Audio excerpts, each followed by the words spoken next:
What is going to happen, however, is in the 1950s until 1956, the Egyptians are going to let the Palestinians let some steam off, and they're going to be infiltrating into Israel and attacking a lot of the communities over here. We're going to have about 500 people die of terror attacks in the 50s from these attacks, these infiltrations that are coming in from the area.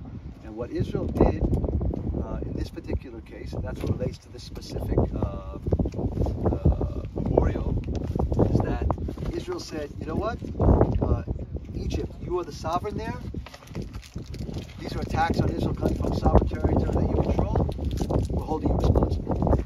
So the Israelis didn't attack the Palestinians, they attacked the Egyptian military in order to try to, as preventive actions. It didn't really work very well.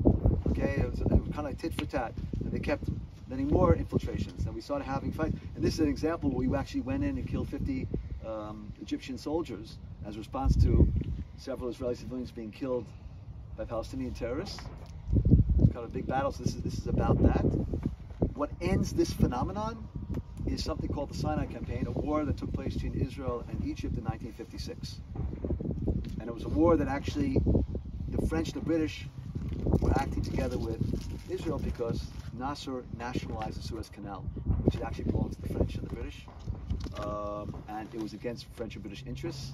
So they actually bombed Egypt, and Israel came down into Sinai to push the Egyptians further back. Eisenhower was livid. He was really pissed off at this whole story.